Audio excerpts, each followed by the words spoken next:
I'm Markus. I am owner of solar-powered games. I'm developing high rises together with Nico. Exactly. Hi, I'm Nico. I'm the game designer of High Rises from Solar Powered Games, and you're listening to the podcast of Scene World Magazine.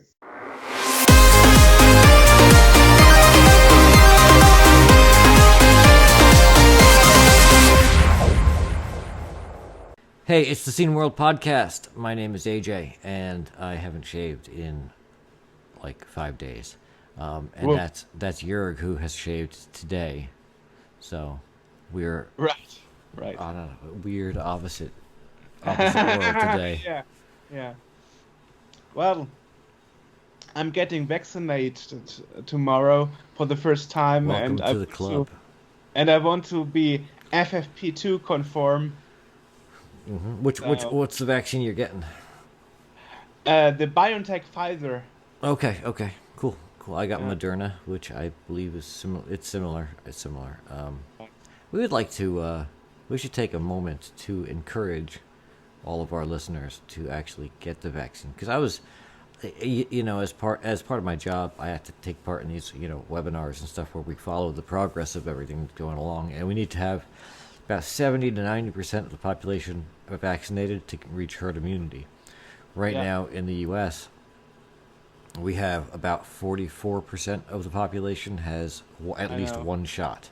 That's not, and people are now canceling because of the thing that happened with the Johnson & Johnson AstraZeneca, whatever it was, shot. Both. Yes. Yeah, both have the same problem. Yeah, right. And it's only applicable, those problems, for people younger than 60. Right. You can get blood clotting in your brain veins. Yes, and that can actually cause strikes. But it was actually causing people to cancel their appointments to get the Pfizer, Moderna, everything else. Yeah, because they're just afraid of it. And the thing is that even after one shot of Moderna or Pfizer, you're at 80%, which is better than you would have with depends. Yes. For BioNTech, Pfizer say you are effectively 65%. Okay, but again, with the AstraZeneca and Johnson & Johnson, 65 is what you got, at the end of it. So even after one shot of the others, you're better off than with the one shot of that. So if you're only gonna do one shot, then do it. Yeah, but. Still, even if it's 65% only, it still means the chance of getting a long COVID, so long-term side effects, which is called in the medical term long COVID, is nearly zero, because you are protected good enough. And actually, if the AstraZeneca has 65, depends on the calculation. Right. Here in Germany, they did a recalculation and figured out it's 85, not 65. Okay. And, there are countries like Denmark who now, today announced they will not do Johnson & Johnson either. Yeah. Which many virologists think is a mistake. I think that's a mistake as well. Because the side effects were only for 14 people worldwide. Right. Yeah. A very, very small amount of people out of everyone that got the shot. And it's.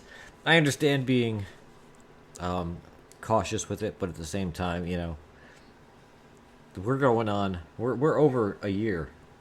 Right. Where we're essentially just locked down, and it's getting ridiculous. This needs to end. I know. And the thing is that while Denmark is stopping to use Johnson & Johnson and AstraZeneca, they are actually selling AstraZeneca to Germany. And here in Germany, we get it. People 60 and above are getting AstraZeneca because the side effects were only for younger people, younger than that, and the WHO got also some doses and gave them away for free to Ghana and Tanzania. And that started March 1st, so like 2 months ago and 2 days at the day of this recording. So I spoke to a and the person. Africans are taking it with open hands. Yeah, I spoke to a person that actually worked at a doctor's office and as a receptionist, and she mentioned that she hadn't gotten the vaccine. And I said, can I ask why? And she didn't want to go into specifics because she's working, but essentially she thinks there's a chip in it that will allow the government to track you, and it's like, right. Yeah, I spoke to somebody from Nigeria, and she is like 20, and she also had this thing like, don't get it because of Bill Gates. And then I had a conversation 2 weeks ago with somebody from in German. It's Madagascar. Madagascar, yeah, that's right. Madagascar? Yeah, Madagascar, right. Madagascar. The thing is, people are concerned that the government is going to be able to track you. They already can. Yeah, well, yeah. They don't need a vaccine to do it. Yeah. Well, there's no microchip in none of the vaccines. I know. Yes. And then other people say if Sputnik is coming to Germany, there's no chance they are getting that because of Putin. And I'm like, well, I don't think you really have a choice, and you should have a choice. I mean, pretty sure it's working too. Yeah. Right. Yes. I mean, he wouldn't have given it to his own daughter if it was not working. Yeah, no, people are concerned right now with saving the lives of their own people, and so like the Sputnik one was developed for the Russian people, under Putin. But okay, so he's not a great. But the thing is that like if Kim Jong-il developed a freaking vaccine, or had people develop a vaccine, it would still work because the idea is to protect people. You can't be a horrible dictator over thousands of people if there aren't thousands of people to be a horrible dictator over. Right. That's always killed me about these movies where there's always a bad guy that just wants to like destroy the world or like destroy the continent or whatever, and it's like, why? Well, what do you accomplish? What's the point of world domination if you're going to kill everyone that's in the world? That doesn't make any sense. Except a few selected. Right. But it doesn't make any sense because it's like you can't be all powerful and stuff if everybody's dead. Well, we should be glad enough that everywhere around the globe, everybody is going to get it for free.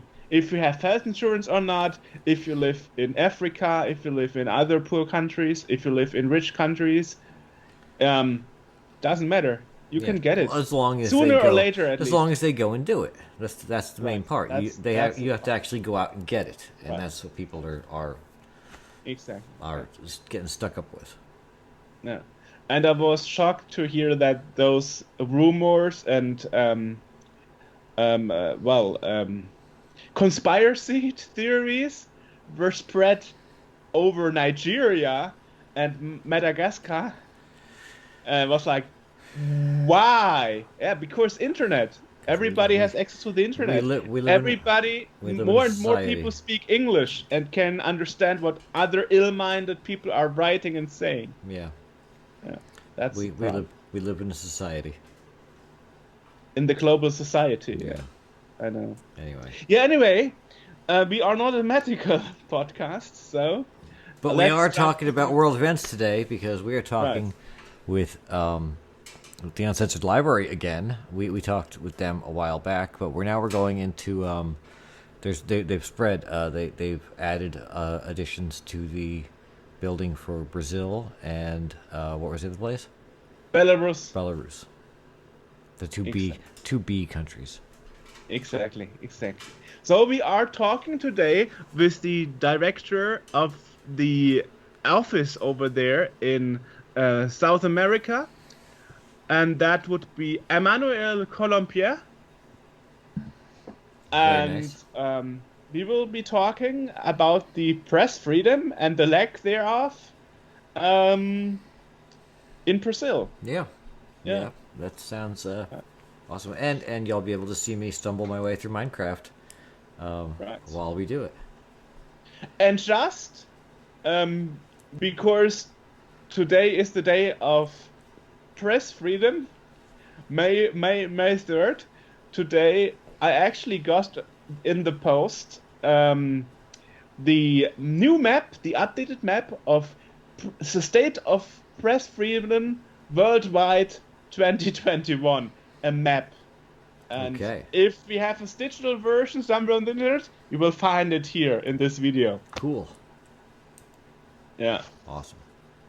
So, and they actually timed it so it would be delivered by the post service just on the right day. Impressive. Very nice. So before we go there are probably some news that we have. I'll let you begin because you've got more than I do. Right. Okay, well, number one thing is that the 30th anniversary of the Shade CD release, the piece of music that Chris Hülsbeck got into the music industry, the video game industry as a musician, because he won these 64er composer competition in '86, and the CD release was obviously 30 years ago. So you can get the digital version from Bandcamp and name your price and get it. Okay. And on any other releases, if you're using the download code Shades 30 years, that's Shades 30 as a number, years, you can get 30% off your purchases. Cool. So, congratulations, Chris. Very nice. Very nice. Well, and in the last podcast, we had the news that Monstro Giganto had his third batch as pre-order. It's sold out. And I already spoke to James Monkman, and he said that in a couple of weeks there will be a fourth batch after he bought the new parts. Okay. So that means now 300 units, physical units, are sold. Cool. Totally. Very nice. So looks like we have another kicking ass release on the toes of Sam's Journey. Nice. Yeah. Nice. And well, as we said last time, it's just impressive because it's so much digital samples in it. Impressive. Yeah. Well, the whole thing is impressive because again, like I said, it's not easy to move character graphics around like that. As someone who has tried. Yeah. True. Yeah. Well, and the other bits is a reminder. You can still get a free beta access key from us if you email us podcast@sceneworld.org for the Pie Packer. That was our last podcast. Yes. And get it. It's nice. AJ and I, we tried it and we loved it. So there you go. And that would be all from me. So I got one piece of news here. It's just a really quick one. That a new version of U64 Streamer has been released, which lets you stream video frames from the Ultimate 64. Nice. So that was released, I guess, on towards the end of June. We're not there yet. End of March. So it's actually a little old, but I'm just finding out about it now. I've been a little out of it lately. Well, I mean, they are pretty similar, those months. They are both starting with an M. Yeah, true. So. June and March. Exactly. But either way, there's a version that is newer for Windows. There's a Linux version. There's not a Mac version. So if anyone is a Mac developer, maybe you want to take this on because I'd like to stream. You say it's newer, not mover. Yes. Oh, yeah, going with lame jokes today. Oh boy. Yeah. Well, so yes, let's put this one to bed. Let's go to Brazil. Emmanuel Colombié.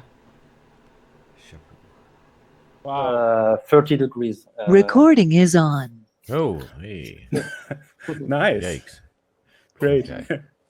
We are having another guest, and this is actually the second part of an interview we did last year with Reporters Without Borders Germany, Christine Besse. And today we have Emmanuel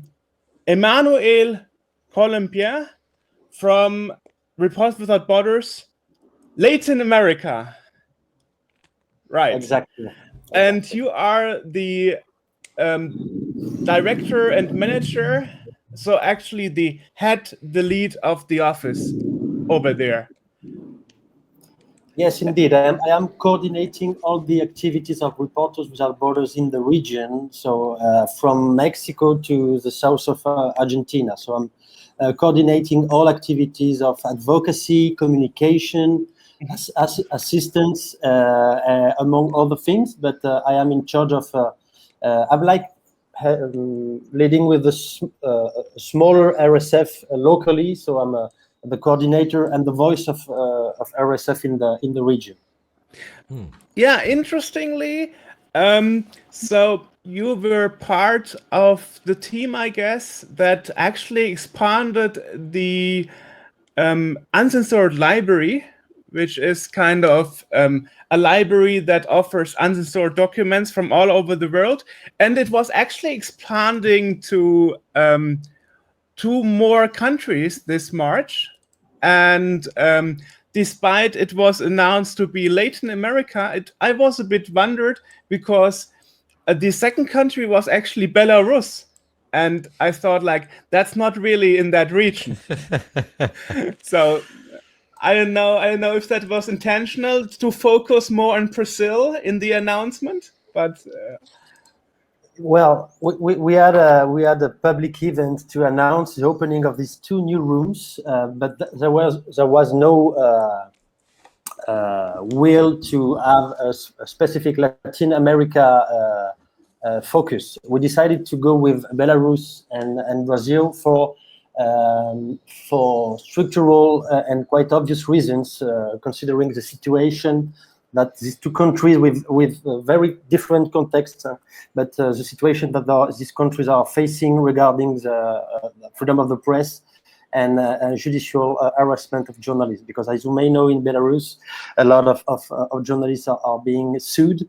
More recently, in Brazil, it's a tendency for since several years, but with the President Bolsonaro at power, we are observing, unfortunately, a rise of judicial harassment against journalists. So we decided to open these two newsrooms, 2 rooms at the same time, and we made a specific event with the media outlets that were censored. The 2 media outlets that were censored, we had a specific event to talk about Brazil. Yeah. So it was a new step with this wonderful project, but in the next year we will still opening new rooms in other countries, because almost all countries in the world we are observing this kind of censorship through the judicial way. Yeah, I asked this question a year ago to Christine already. How does it feel for you to be involved in kind of a video game that is used to transport your message? I mean, that is something you probably didn't think you would talk about when you started your position at Reporters Without Borders, to suddenly be involved in kind of video games. You know? No, it's fantastic. It's fantastic to have such a project, and to be clear, it's a project that was made from our German section in Berlin. And last year, the success of the first version of the campaign was huge everywhere in the world. It's a new way to approach a new audience and to reach a new audience to talk about such topics which are not not very visible in the traditional media. It was for us a new way to reach a new audience and to talk about censorship in a funnier way. And in Brazil, there is a lot of young video game players. It's a very big community, And it was fantastic for us to have this new room here, because it allows us, as I said, to talk about some things that can be a bit technical, but through the perspective of a video game. So it has a huge success, and it's for us very surprising, because we do press releases, we do try to talk with the governments about the problem of censorship. We do produce some recommendations, we do some technical analysis, we have some classical ways to communicate and to advocate for press freedom. But with this kind of initiative, with this kind of campaign, it's original, and it brings a new attention to the work that we are doing, and mostly to the message that we want to spread, that it's very important to support journalism, independent journalism.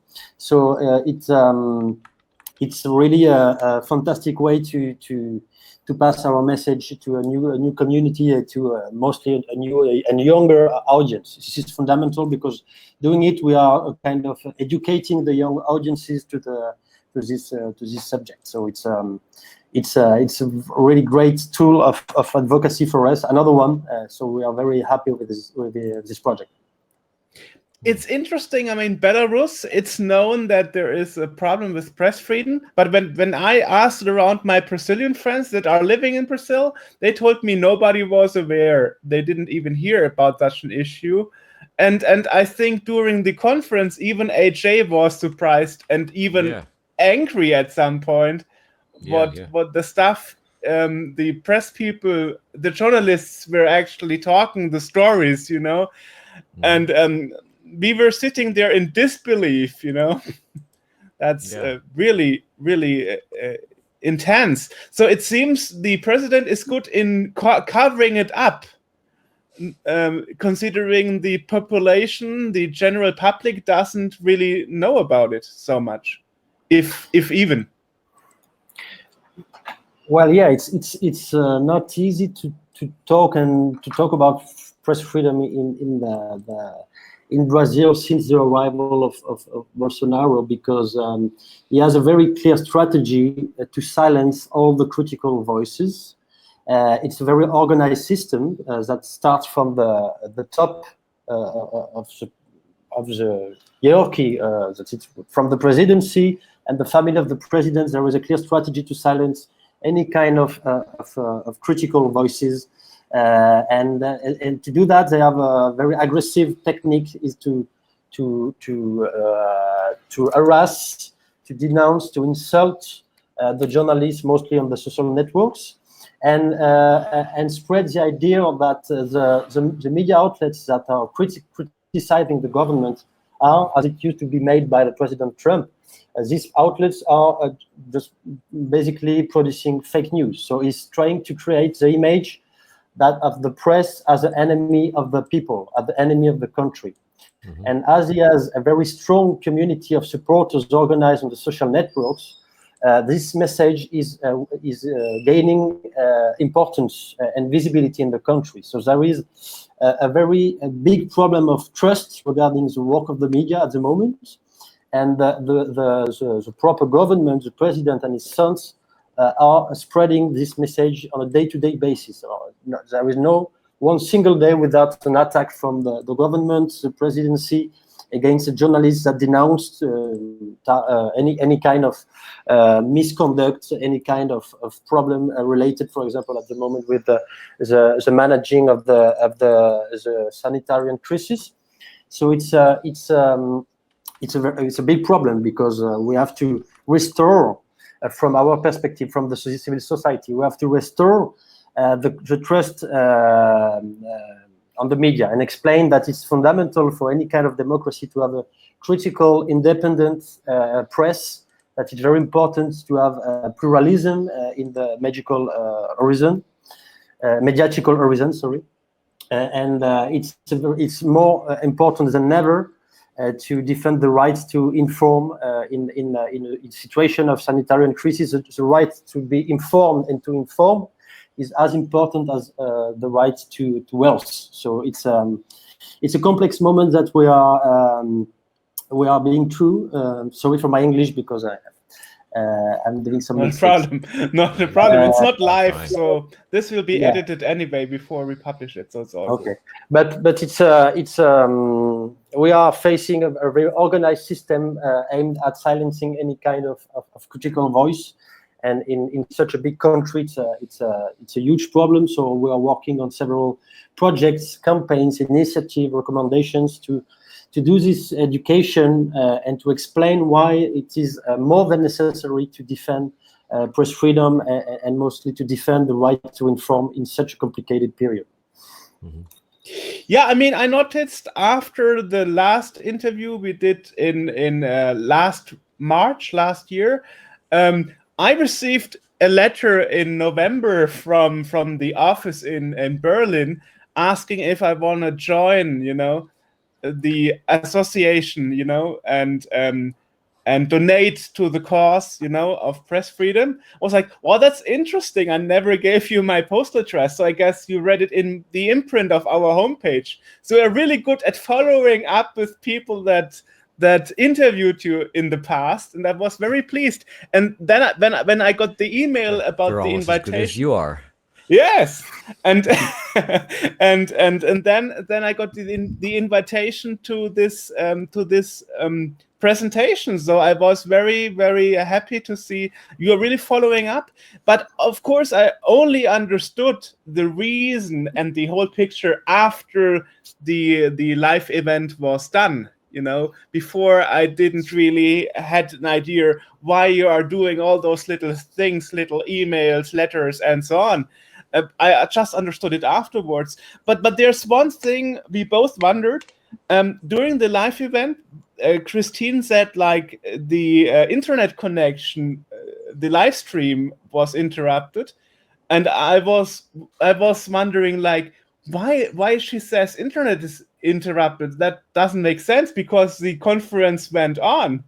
So I wonder if that was kind of a plan to have a live stream event and then say, okay, but the real reason is to get the press people from all over the world together to talk about the situation in Brazil, because as I understood the event, it was 10% Uncensored library and 90% stories from Brazilian press people. Mm-hmm. But that was just an assumption. I just found that like after 7 minutes, like the live stream was cut, and like I don't know why. It was not a plan. It was not a plan. Okay. No. We just had some technical. Little problems in Berlin.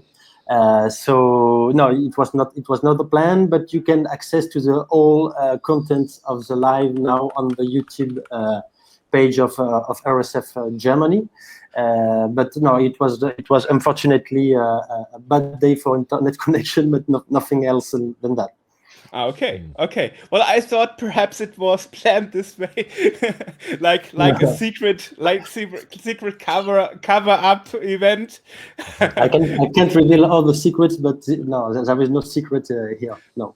Bolsonaro reaching to Germany, to Berlin, cutting off internet connection stuff.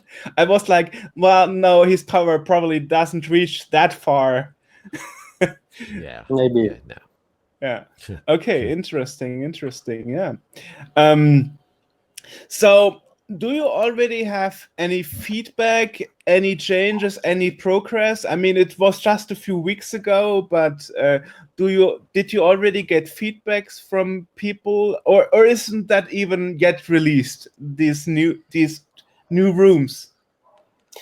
Well, we had quite a great covering of the event itself, but mostly in the national press. It took a little time, to be honest, because I was saying it earlier.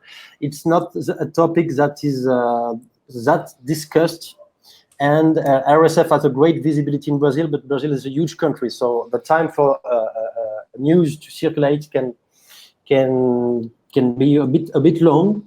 But it was a good surprise for us. But because after a few days, we spread. Obviously, we have a communication plan anytime we launch a campaign in the region. But we had a great coverage of the event and regarding the opening of this room. But it took more time than it used to take. But we are quite happy with the covering we have. Anytime we do such a communication plan, we do some press clippings and so on, and we are very happy with the results. And obviously, the two media outlets which are GNN and The Intercept Brazil also helped us to spread the content of the live and also the press release on their own networks. So it's a great coverage, and we still have today new articles talking about the initiative. So it's something very interesting, because we are talking about a subject that can be a bit complex, and sorry for the term, but maybe sometimes a bit boring if you're getting to enter in the details of what kind of judicial harassment we are talking about. But with the angle of the video game, it gave a clear visibility and once again brought us a new audience. So it's fantastic. It's a double effect, and I think it's this way we can manage to have more public debate about press freedom. So this kind of initiative is very important and crucial for us to help doing media literacy and to talk about the importance to let the journalists work. Mm-hmm. I've read that the Reporters Without Borders, well, I would say bureaus decide the contents of the Uncensored library. That's what I read about. And I wonder, why didn't you already make it a part last year when the project launched? Wasn't press freedom such a big topic a year ago, or wasn't the risk so big? Did the risk increase over the year, or what were the decision-making point there? The problems aren't new. We already had cases of judicial harassment against journalists last year and the years before. No, I can't talk on behalf of the responsible of the project in RSF Germany, but the idea here is to have a progressive deployment of the project. So last year was a big launch with some priority countries, and we are working with them together to bring new cases in the region, but it doesn't mean that the problems, we didn't have the problems last year. Just because it's a very complex and technical project, we are working step by step, and there is a progressive deployment. And this decision today, this year, to go on with Brazil and Belarus, as I said, was also motivated by the fact that these two countries are going through a very complex period. But I could talk about judicial harassment in Mexico, in Venezuela, in Nicaragua, in Honduras, in almost all the countries of my region. But sometimes we have to prioritize. And once again, from RSF in Germany, there is a deployment. So we're going to see new countries in the next months and years. Yeah, interestingly, at the beginning, it wasn't clear which two rooms it's expanding to. So my thought was like, okay, they are probably talking about Belarus and Mexico or something. I didn't really think that Brazil was on the picture, honestly. But as I said, we had a Mexican room last year. Yeah. Then I realized you had it already. So are there any positive examples where the situation actually improved over the last year? In the region? I mean, in general. I mean, the best outcome of the Uncensored library would be that at some place a country is getting more democratic and more press freedom, so you can remove the country from the library. Or call the Uncensored library a reason for a country to improve on press freedom. Perhaps I'm talking crap here, but that is what I think. That would be a very, very good outcome. I get your point, and we would love to have these rooms out of the library. But unfortunately, I'm more able to talk about Latin America. I'm not going to talk about all the other countries. Sure. Yeah, but unfortunately, we are in a very dark period for press freedom all over the region. As I said, and what's happening here in Brazil is also a reality of other countries of the region. There is banalization, normalization of the violence against the press. And talking about violence, it's not only physical violence, it's also verbal violence, it's also digital harassment of journalists. So we are in a very dark moment. And we have a few exceptions in the region where we can say that the journalists can work properly, but very few exceptions. And in most of the countries we are working in, we are seeing a progressive but also stable degradation. I don't know if it's the correct word, but a fall of the level of freedom of the press in almost all the country. And judicial harassment of journalists is one of the very numerous tools that the government can use to silence the critical press. So it's just a small part of the phenomenon. We have direct censorship, for example, in Venezuela, where the proper government closes the independent media because they are too critical.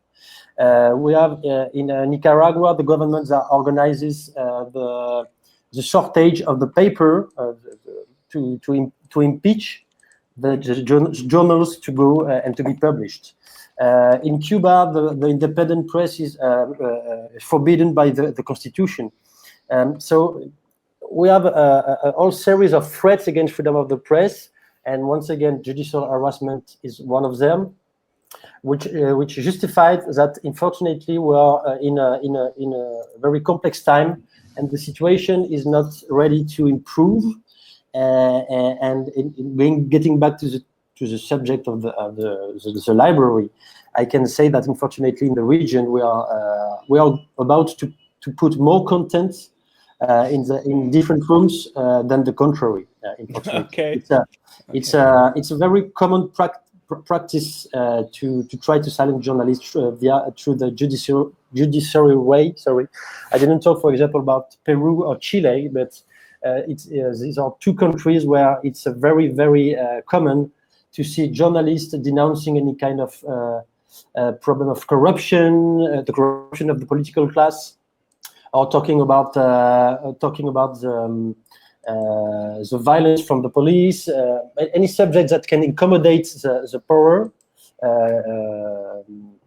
be it economical powers, political powers, judicial powers, religious powers. Anytime journalists investigate and publish information of public interest against strong and very powerful people, they are most of the time, and especially in these two countries, the victims of judicial harassment. So it's a big problem because one of the first consequences is that it generates auto-censorship. So journalists attacked with the justice, first of all, have to pay for the lawyers, so it's like economical asphyxie, and then they are working with the fear to be attacked again. So it's a very strong problem, and it's unfortunately it's not about to be it's not about to improve in the next years. Right. You mentioned Venezuela. We had somebody from Venezuela in the podcast before last year, and I mean, Venezuela is a totally different level. He told us, and it's actually true, I read it online, you can go into prison for developing video games, because developing video games in Venezuela is a crime by the government. So, and actually, he told us when you get a game shipped, the government is actually opening parcels and stealing the contents of parcels. So the Venezuela has not only press freedom problems, but not only corruption problems, but you are getting into prison for stuff like developing video games. That was unthinkable for me before we did this interview with somebody in Venezuela. I was thinking about that for 4 days. I couldn't get it out of my head, and I seriously hope that the situation won't get as dramatic in Brazil or Peru. I mean, we have a staff member. One of our graphic artists is sitting in Lima, in Peru. So that would be pretty bad for us to see that even in Peru it's getting worse. Not only Brazil. So from my understanding, you saying it's only getting worse, and some countries like Peru will probably catch up and get the same issues with press freedom that Brazil is having already now. Yeah, but I could talk about Peru, but Chile is also problematic regarding judicial harassment of journalists. And as you mentioned, the situation of Venezuela is crazy. So you can be put in jail for any kind of reason. And there are several methods to talk about censorship. I'm more able to talk about press freedom than other topics, but you have, for example, the commission that regulates the telecommunications and the frequencies for the radio and the TV. And this commission that works directly with the President Maduro decides in a very totally arbitrary, in a very arbitrary way to shut down all the TV outlets and the radio stations that criticize any kind of action from the government. So it's as simple as that. There was a meeting with the president, and the president said, "I didn't like what this TV said last day, so we're going to close it."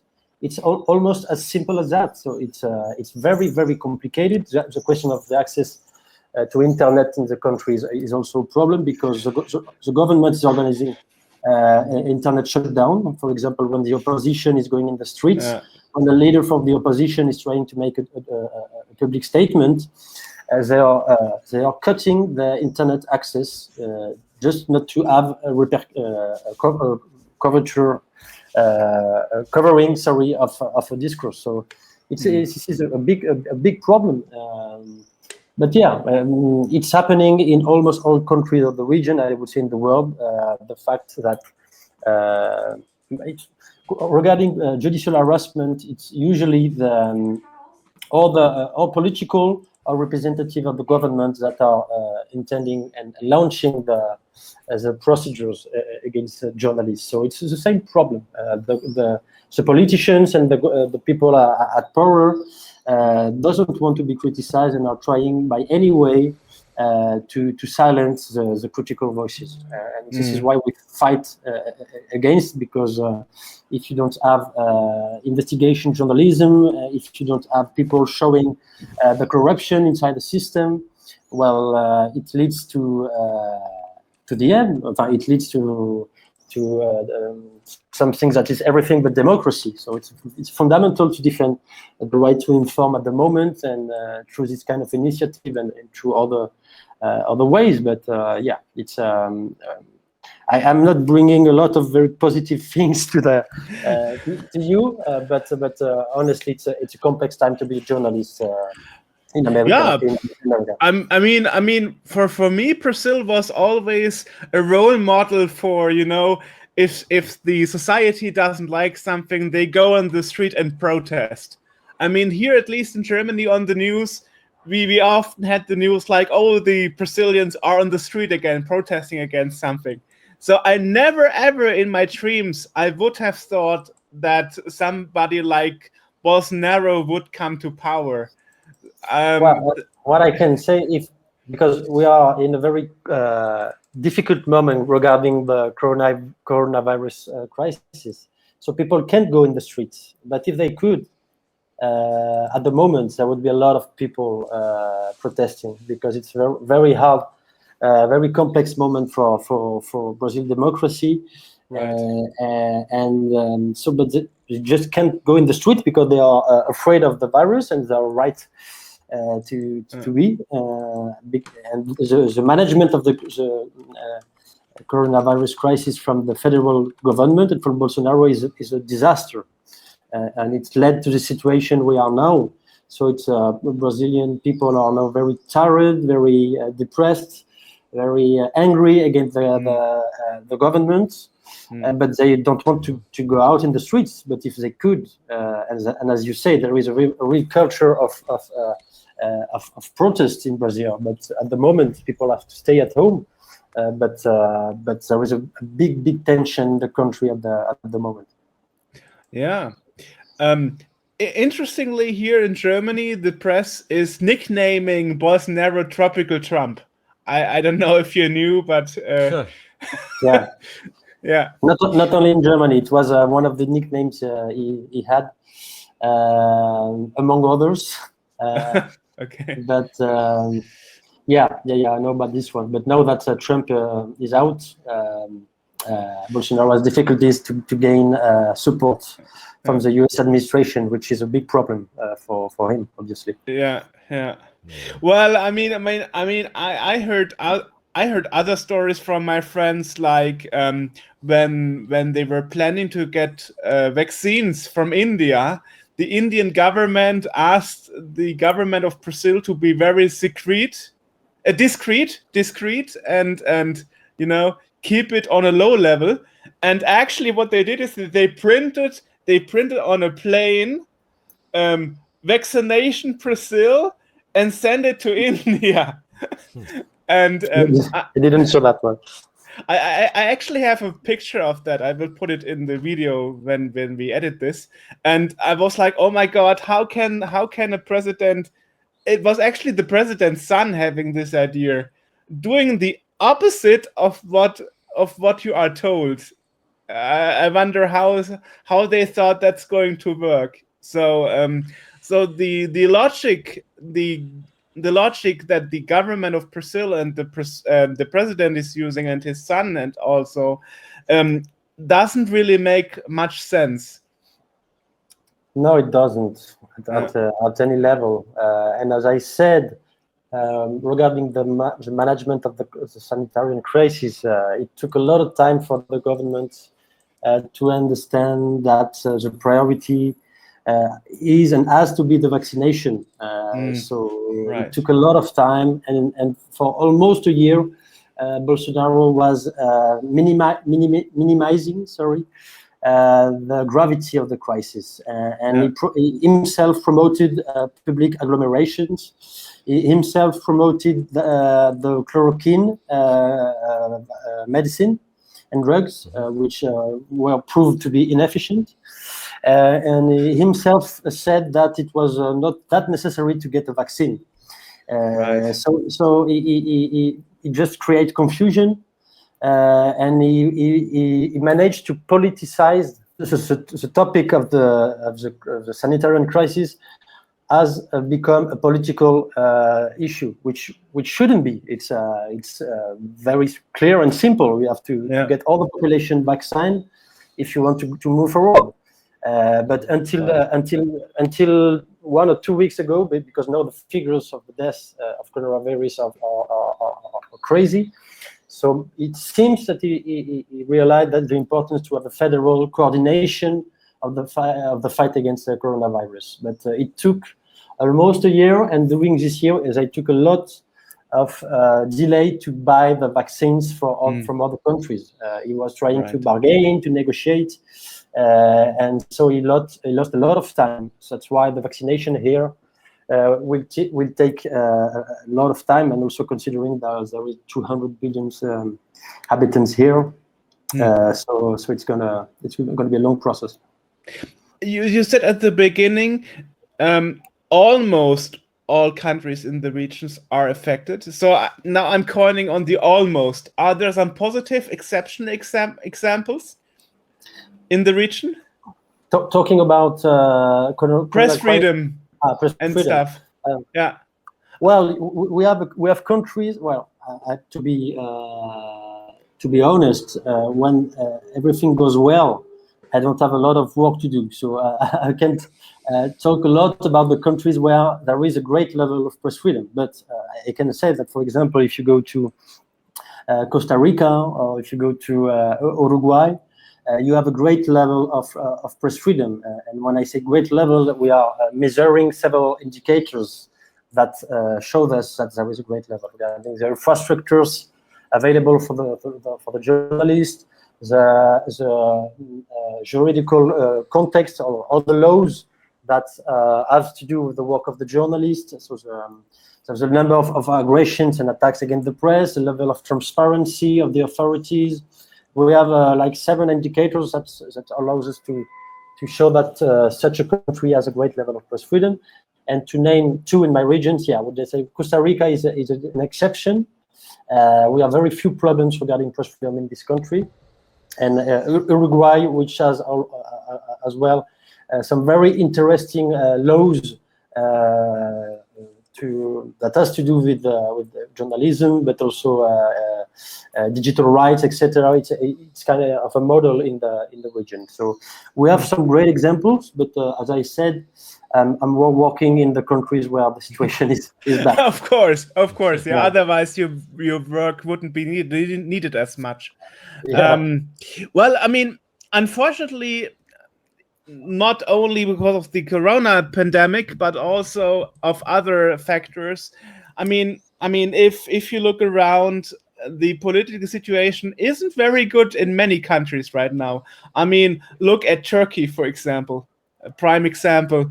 Look at where the Nazi parties took power in Austria, Hungary, Poland, and it's weird because for me, as a kid of the 90s, I don't remember ever had so much negative development in the leadership and presidentship of countries. And I mean, there's a theory that Bolsonaro and others were elected because the population was tired of promises of other politics.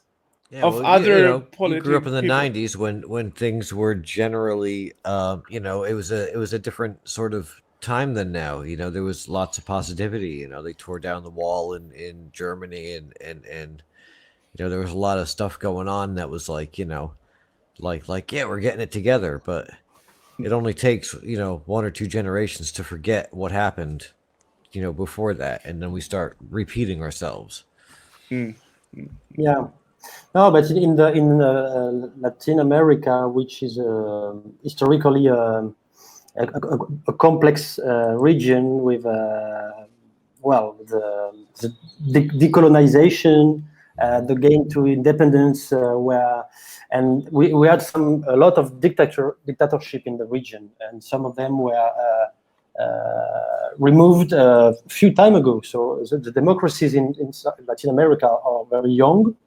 We have a historical story of violence in most of the countries of the region, also because of the drug trafficking, the conflict with the US. So, for example, in Colombia, in the last decades, it was a very violent place to be, and to be a journalist, of course, because of the corruption of the politics due to the circulation of drugs and the fight against communism from the US with the fight against the drug trafficking. It's very complex, and I couldn't enter in details right now.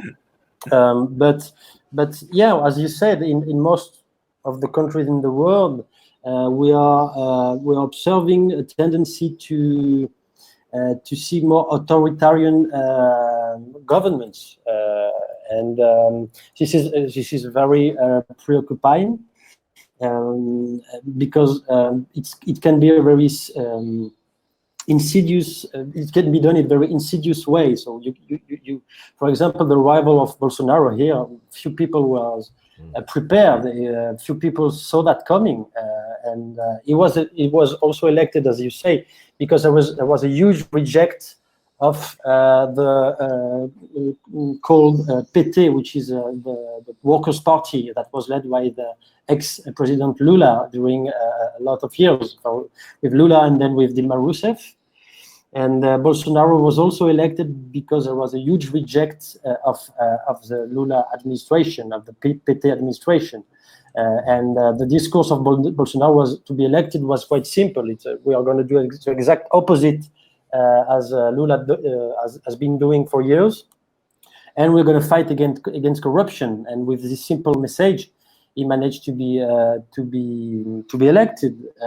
And it's a problem because there was a need of education. There would have needed more education about who is Bolsonaro, because a lot of people already knew that he was a very dangerous guy, that he had absolutely no consideration with the human rights.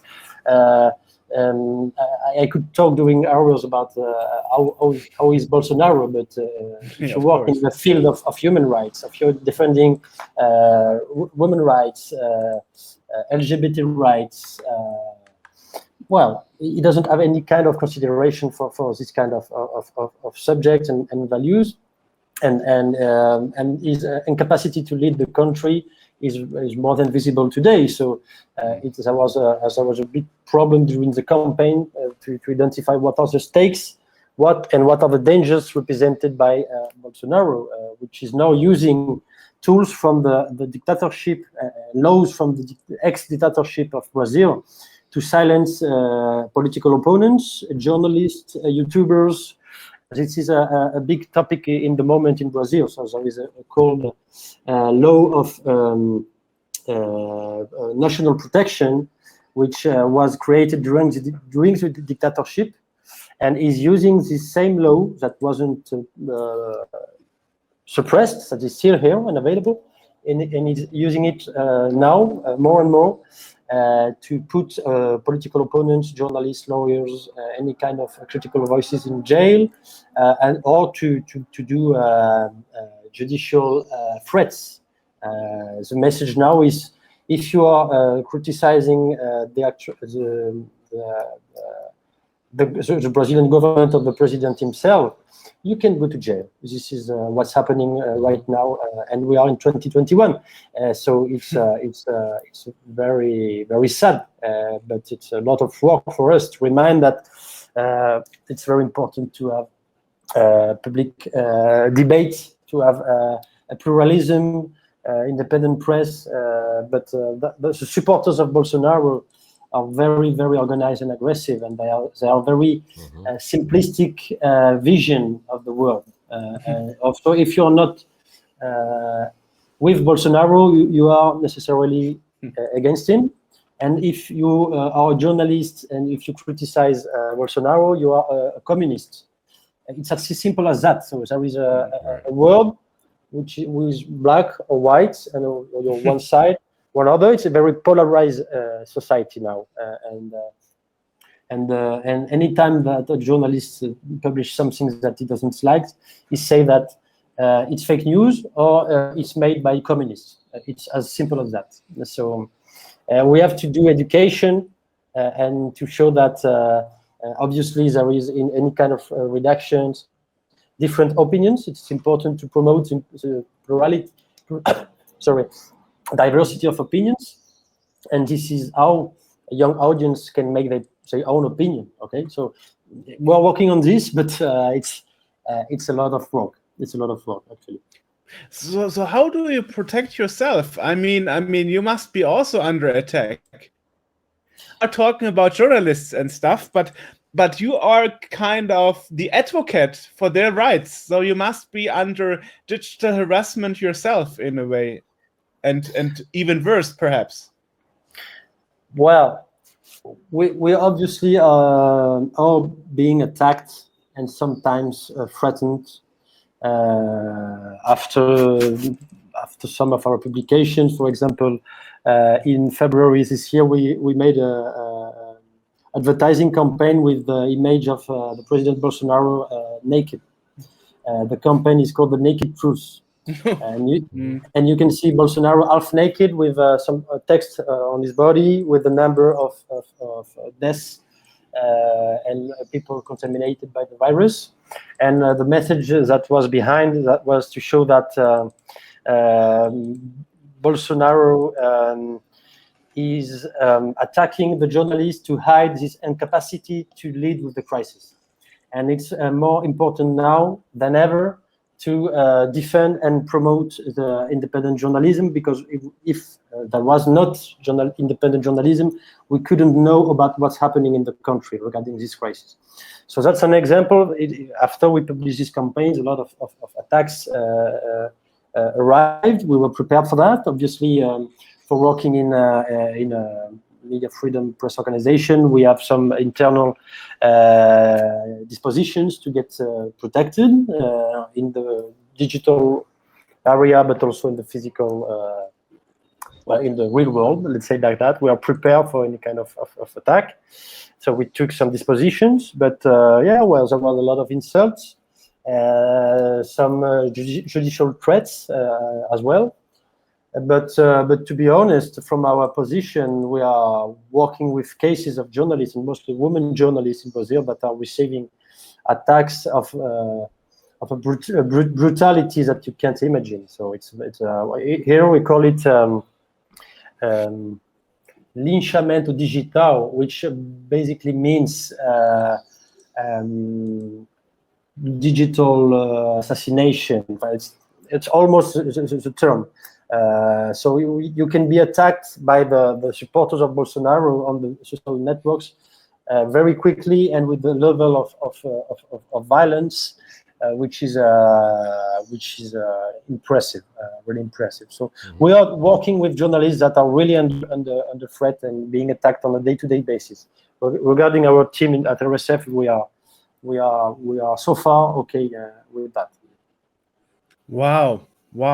So, I wonder. You are from France, I guess. Yes. Did you choose to move to a hot area on I don't know, on your own initiative, thinking like, yes, I want to work for Reporters Without Borders in such a heated area and risk my reputation and risk my life, maybe even. I mean that must be a hard job to do. Well, I have a personal connection with Brazil. So I was already in Rio when the possibility to work at RSF arrived. But I was, and I am still a journalist, and I was also always been preoccupied by the question of regarding press freedom, freedom of information. So it was an opportunity for me. But to be honest, I was already living in Brazil, which is away from all that I'm telling you, a fantastic country with fantastic people. The Brazilians are very welcoming and optimistic people, despite all the situation and the problems they are facing. And so, yeah, I had fell in love with Brazil before joining RSF, but yeah, no, it's as I said, my position is not the most dangerous, considering all the people I'm talking with. So we have, for example, representatives and correspondents in Mexico and Colombia that and Honduras as well. That have already been following the streets and received death threats, that have to stop working for sometimes a long period, to be forgotten, and to protect their own lives. So from our position, it's okay, but I can say that some journalists, for example, in Mexico, are fearing with their lives every day. So our duty is to show and to defend these people. And here in Brazil, we are not that bad, I'd say. Not yet, at least. Well, let's hope it's improving rather than getting worsened. You know. Yeah. So can you talk about the future plans for the expansion of the Uncensored library, or is that a secret you don't want to share? I mean, you don't have to share secrets with us, of course. We don't want to make your situation worse by telling us something you shouldn't. Well, it's not a secret, but as I told you, the project is led from RSF Germany. So sure, I can tell you much more than that. I know that the project will keep living. There will be new room openings for sure. And regarding the context I was describing, I think that it's more than necessary. But yeah, in the region we'll keep talking about the project, which allows us to talk about the problem of censorship with a bigger picture. But regarding the expansion of the library itself, I can't say much more than that, because I'm not the one in charge. Of course. Okay. Yeah, I see. Well, wonderful. So I'm really happy to see that the expansion actually improved the situation in Brazil. Now we spoke briefly. I don't know if it improved the situation. Yeah, but the awareness. It's calling attention to it. It's exactly awareness. Yeah, exactly. Yeah. Okay, I voted it wrong. I'm sorry for that. People, but then it can't change unless people know about it. So that's right. The first step. Right. Make people aware, and I know the game industry. So the people you are targeting with Minecraft, Uncensored library is big. I mean, over here in the metro area, the Brazilians are very known for having stuff that is nowhere else. So I'm pretty much aware of that. How about Belarus? I mean, is that another section of RSF that is managing that? I guess that is not you, right? No, I'm in charge of Latin America. So right. But I can make the bridge with our, if you want to quote or something, with our head of the Eastern Europe director, which is based in Paris. But yeah, I'm not. I can say much about Belarus. Well, just the fact that since a few months, as you know, there is a political crisis, and there is a real hunt of journalists in the country. A lot of journalists are being jailed and silenced, and we are working with a lot of preoccupation on the Belarusian situation. But I can't give you more details because we have someone in charge at RSF. I can give you the contact, but and you can find in the RSF website some updates about the situation there. A lot of press releases were published in the latest weeks to describe all the different attacks that the Belarus journalists are suffering. I guess it already tells that you said the responsible person for Belarus is sitting in Paris and not in the country itself, that it would probably be too dangerous to have the person sitting there in the country itself. So. Yeah, which is the case of quite a lot of countries in the world. We can't open an office in China. We can't open an office in North Korea. We can't open an office in Cuba and Venezuela. But we have geographical logic. So we have a head of region away from Paris. So we have an office in Washington for North America, for example. We have the Rio's office for Latin America. We have an office in Tunis for the north of Africa. We have an office in Taipei for the eastern part of Asia, working with China, which is very complex, but we can do that since Taipei and Taiwan. We couldn't do it from China. We have an office in Brussels as well to also make the bridge with the European institutions.